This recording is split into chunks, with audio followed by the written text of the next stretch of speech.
달러의 부활을 읽고. 이 책은 30년 전인 1992년에 발행됐다.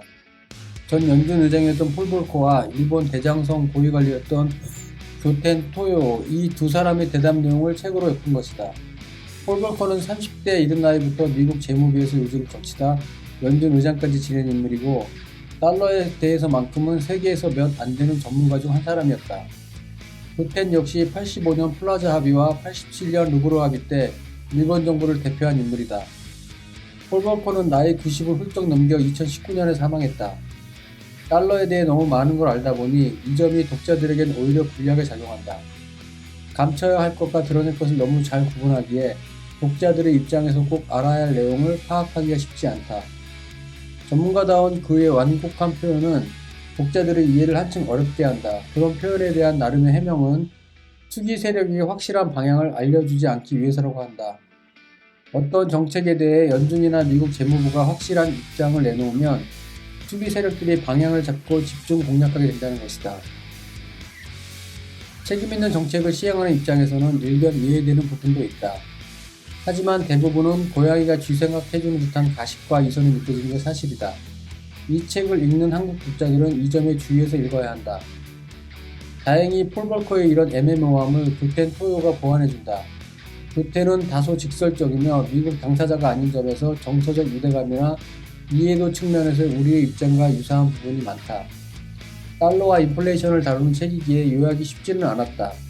왜냐하면 환율과 금리, 인플레이션, 정치적 상황 등 너무 많은 사안들이 얽혀있기 때문이다. 잘못하면 코끼리의 전부라고 오해할 수도 있기에 매우 조심스럽다. 요약 순서는 1944년 브레튼 우드 시스템 출범부터 현재까지 달러와 인플레이션 등의 주요 사안을 타임라인으로 정리해보고자 한다. 첫 번째, 1944년 브레튼 우드 시스템의 출범. 브레튼 우드 시스템은 금을 베이스로 한 미국의 달러를 기축통화로 인정한 근본이제이자 고정환율제이다. 1달러당 35온스의 금을 태환해주는 제도로서 1944년에 전후 통화 시스템을 결정하기 위해 미국 뉴햄프셔주 브레튼 우드에서 출범했다. 1년 후인 1945년에 독일과 일본의 항복으로 2차 세계대전이 종식됐고, 전 세계를 대상으로 한 달러의 기축통화 제도가 본격적으로 시행되기 시작했다. 전쟁이 끝난 후에도 잠깐은 영국의 파운드화가 기축통화국 지위를 유지했었다. 하지만 유럽의 전후 복구를 위해 미국이 엄청난 자금을 지원하면서 자연스럽게 기축통화국 지위가 미국으로 넘어간다. 이때부터 지금까지 미국은 기축통화국 지위를 유지하고 있으며 이 지위에 대한 도전만큼은 결코 용납하지 않는다. 대표적인 예가 이라크와 베네수엘라다. 이들 나라는 미국과의 정치적 반목으로 인해 원유 대금 결제를 달러가 아닌 유로화 등으로 결제하려고 시도했었다. 그에 대한 대가는 혹독했다. 이라크의 영토는 거의 석기 시대로 되돌아갔고, 세계 최대의 유저국인 베네수엘라는 수백 %의 인플레이션과 기아에 허덕이고 있다. 두 번째, 기축통화와 기축통화국의 조건. 기축통화는 외환시장에서 삼자 혹은 삼각거래를 할 때 매개로 이용되는 통화로서 좀 더 쉽게 표현하면 통화 사이의 교환수단이 되는 통화를 말한다. 즉, 어디에서든 통용되는 기준통화를 기축통화라고 한다. 기축통화 혹은 기축통화국의 조건으로는 통화 발행국의 경제력과 군사력, 환율 안정성, 교환성 등이 필요하다. 이 중에서도 기축통화국의 군사력이 가장 중요하다. 기축통화는 국제적 신뢰를 바탕으로 형성된 국제 신용이라 할 수 있다. 국제적 신뢰를 얻기 위해선 군사력만큼 중요한 요인은 없다. 현재 미국의 역할만 봐도 충분히 알 수 있다. 10여 년 전, 그리고 지금도 가끔 언론이나 방송 매체에 중국 위안화의 기축통화에 대한 언급이 나온다. 가능성 여부를 판단하는 데 있어 다른 무엇보다도 중국의 군사력이 미국을 넘어서는지만 보면 된다. 군사력이 바탕이 된 후에야 나머지 세 가지 조건을 따질 수 있기 때문이다. 교텐 토요는 이러한 조건들이 사라졌을 때 기축통화 시스템은 붕괴했다라고 말한다. 예전 로마 시대부터 14세기 포르투갈, 16세기 스페인, 19세기 영국의 기축통화 붕괴가 그것을 증명하고 있다. 세 번째, 1974년 브레튼 우드 시스템의 붕괴. 근본이제이자 고정환율제인 브레튼 우드 시스템은 출범한 지 30년 만인 1974년에 붕괴됐다. 가장 큰 원인은 미국이 실제로 갖고 있는 금보다 더 많은 달러가 발행됐기 때문이다. 금본위제에선 달러를 갖고 은행에 가면 무조건 그에 해당하는 금을 내주어야 한다. 하지만 전후 30년 동안 엄청난 양의 달러가 발행됐고 결국 프랑스를 비롯한 여러 나라에서 달러에 대한 금폐한 능력을 의심하기 시작했다. 1966년부터 프랑스 드골 대통령이 자신들이 갖고 있는 달러를 금과 교환해 주도록 요구했다. 그만큼의 금이 없었던 미국은 프랑스의 요구를 차일피 미루다 1971년에 결국 닉슨 대통령이 금폐한을 정지시키는 일이 벌어졌다. 일명 닉슨 쇼크다. 그때 또 역시 브레튼 우즈 시스템 붕괴 원인을 외국인들이 손에 너무 많은 달러가 넘어가 더 이상 통제가 불가능해진 탓이었다라고 말한다. 즉 달러 발행의 폭증이 브레튼 우즈 시스템 붕괴의 원인이라는 것이다. 앞서 말했던 기축통화의 조건 중 국방력 다음으로 중요한 게 통화 발행국의 경제력이다. 기축통화국은 거의 무한정에 가까운 적자를 감당해야 하기 때문이다. 2차 세계대전 후 미국은 유럽에 대해 엄청난 원조를 했고 60년대 이후에는 일본, 한국, 중국 등에서 어마어마한 양의 상품이 미국으로 수출됐다. 전 세계 나라들이 상품을 사줄 경제력이 되어야만 기축통화국이 될 수 있다. 그런데 뒤집어 보면 이건 결국 미국의 적자이기도 하다. 정확히는 무역 적자이고 이런 무역 적자는 재정 적자로 이어진다. 닉슨 쇼크 이후 미국 달러는 금으로부터 벗어났고 이는 어떤 결과를 가져왔을까? 고정 환율제에서 벗어난 달러는 더 많이 발행됐다. 이때부터 폭증한 달러로 인해 70년대 유가 폭등과 그로 인한 스태그플레이션이 발생했다. 전후 세계 경제 구흥의 일원이 되어준 케인즈주의도 이때 붕괴된다. 무분별한 달러의 발행은 그때나 지금이나 시차를 두고 세계 경제를 혼돈에 빠뜨린다.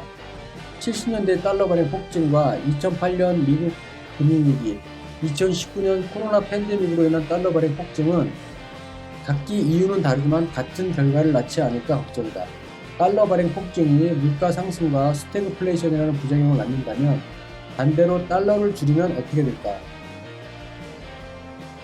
네 번째, 금리 인상은 달러의 긴축 정책. 2022년 4월 미국 연준은 빅스텝으로 금리를 인상하겠다고 발표했다. 이 말은 최소 0.5%씩 금리가 인상된다는 뜻이다. 지난 40년간 연준의 암묵적 도구하에 금리는 의례적으로 0.25%씩 움직였었다. 이젠 그 패러다임이 변화한다는 뜻이기도 하다. 그러자 미국 언론과 전 세계 언론에서 경기 침체를 우려하는 기사가 쏟아지고 있다. 미국이 금리를 인상하면 세계 각국이 보유하고 있던 달러가 다시 미국으로 되돌아간다. 그러면 달러의 유통량이 줄어든다. 양적 완화로 흔해졌다던 그래서 가치가 하락한다던 달러 가치는 자연스레 오르게 된다. 달러 가치는 오르지만 미국을 비롯한 전 세계의 경제는 침체에 빠진다. 미국을 비롯한 각국의 기업과 가계 부담이 늘어나게 되고 그러면 소비가 주로 악순환에 빠질 수 있다. 금리가 인상되면 주택담보대출자와 기업이 힘들어지게 되고 이는 다시 은행의 연체율을 높여 금융부실로 이어진다. 달러 가치가 오르면 미국 기업의 상품 가격이 오른다. 그러면 수출이 줄어들어 미국 기업은 타격을 입게 된다. 반면 미국에 수출되는 외국 상품은 가격이 싸진다. 그러면 미국의 수입량이 증가하니 미국의 무역 적자는 더 늘어나게 된다. 이처럼 강달러 현상은 미국 경제도 악영향을 준 게 사실이지만 반면 수입 상품 가격을 낮추는 효과도 있다. 한국의 상황은 더 암담하다. 한국은 주택담보대출과 자영업자의 운용자금이 모두 가계대출에 잡혀있다. 그런 대출액이 2020년 말 이미 1,700조 원을 넘어섰다. 얼마 전 미국 연준 회의에서조차 한국 가계대출 상황을 점검하라는 언급이 있을 정도다. 지난 3월 스리랑카와 이집트가 IMF에 구제 금융을 신청했다. 이후 IMF에서 구제 금융 가능성 국가 30개를 발표했는데 여기에 한국이 20위를 냈다. 한국은 동아시아에서 유일하게 명단에 포함됐다. 더 충격적인 건 19위 안에 드는 모든 나라가 저개발 국가이다. 달러는 많아도 문제, 적어도 문제인데 이런 현상을 트리핀 딜레마라고 한다. 도대체 그 딜레마는 어떤 것인가? 다섯 번째, 기축통화이자 화폐인 달러에 대해 알아보자. 이 책에서 폴 볼커가 반복해서 강조하는 게 바로 달러의 불안정성이다. 그는 한 시스템을 관리하고 운영하는 데 있어서 한 국가가 모든 책임을 지도록 요구하는 건 지나치다라고 주장한다. 그의 표현대로라면 마치 미국이 세계를 위해 커다란 짐이라도 지고 있는 듯하다. 하지만 실상은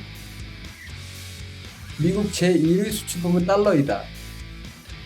그럴 수밖에 없는 이유가 시뇰이지, 즉 화폐를 발행하고 수출함으로써 벌어지는 수익이 엄청나기 때문이다.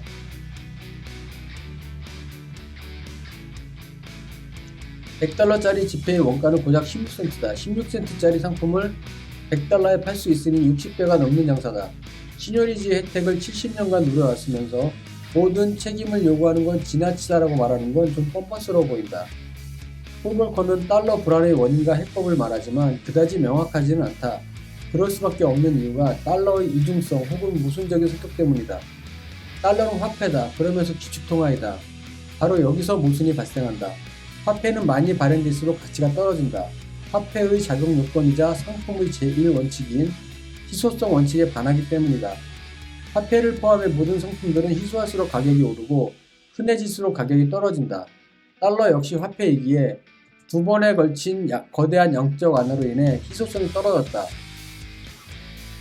반면 기축통화로서의 달러는 부족해지면 곤란하다. 기축통화가 부족해지면 세계 무역에 타격을 주게 된다. 기축통화의 작용 요건 중 하나가 모든 국제 무역 거래에서 폭넓게 사용할 수 있는 호환성이다. 달러가 부족해지면 전 세계 경제 성장에 문제가 생기는 일이다. 하지만 앞서 얘기했듯이 기축통화가 발행된다는 건 기축통화국의 적자가 발생하는 것이다. 시뇰이지는 엄청난 이득을 보면서도 무역 적자에 시달려야 하는 운명, 이게 곧 기축통화국의 비애라고 할 수 있다. 금과 은이 공통화폐로 사용되던 16세기 전까지 전 세계 물가 상승률은 0%에 가까웠고 경제 성장률이 0.2% 정도였다고 한다. 당시 경제 성장률 0.2%는 금의 생산 증가율과 같다. 즉 금이 생산된 만큼만 경제가 성장하는 거다. 방송 매체에 나오는 소위 전문가들은 양적 완화로 인해 달러의 가치가 떨어지고 그로 인해 기축통화의 지위가 흔들린다고 말한다. 얼마 전 라디오에 나온 전문가는 구매력 수치의 하락을 예로 들면서 달러의 기축통화 지위가 흔들린다고 말한다.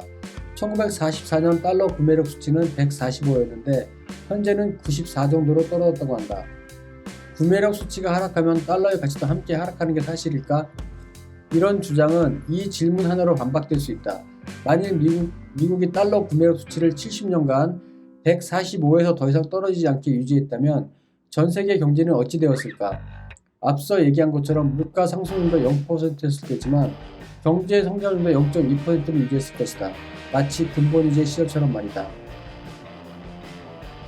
그랬다면 지금 우리는 여전히 비포장 도로 위를 소달구지가 다니는 걸 목격하고 있을 것이다.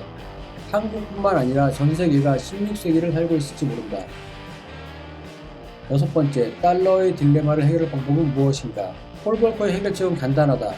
경기 호황의 정점에서 금리 인상을 시작하고 경기가 저점을 지나면 다시 금리를 인하해야 한다는 것이다.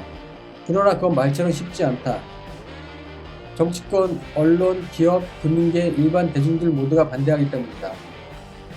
폴 볼커가 훨씬 앞서 연준 의장을 지낸 윌리엄 마틴은 연준의 역할에 대해 이런 말을 했다. 파티가 한창일 때 칵테일 잔을 치워라. 이 말은 마치 파티가 한창일 때 테이블을 치우듯 경기가 호황일 때 금리 인상을 시작해야 한다는 뜻이다. 하지만 그 말의 당사자인 마틴도 최장수 연준 의장으로 유명한 앨런 브리스폰도 그렇게 하지 못했다. 파티가 한창일 때 테이블을 치우는 게 어디 쉬운 일인가. 인플레이션이 시작된 요즘 폴 볼커가 연일 전세계 언론에 등장하고 있다. 연준 의장에 취임할 당시 11%였던 금리를 20%까지 불과 몇 개월 사이에 올리는 과감성을 보였기 때문이다. 그러나 내막을 들여다보면 결코 쉽게 이룬 성과가 아니었다. 당시 언론에선 폴 볼커를 악마처럼 묘사했고 기업의 로비로 인해 정치권의 압박도 대단했다. 심지어 어떤 농민은 총을 들고 연준 본부에 쳐들어가기도 했다. 당시 물가가 20% 가까이 오르고 그로 인해 정치와 사회 전반이 불안해졌다. 지미 카터 대통령은 연임에 실패했다.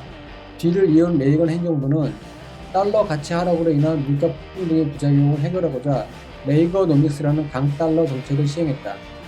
뒤늦게나마 정책을 바꾼 정부와 물가 상승으로 인한 사회 전반의 급등 경험이 금리 인상에 대한 사회적 공감을 형성했다.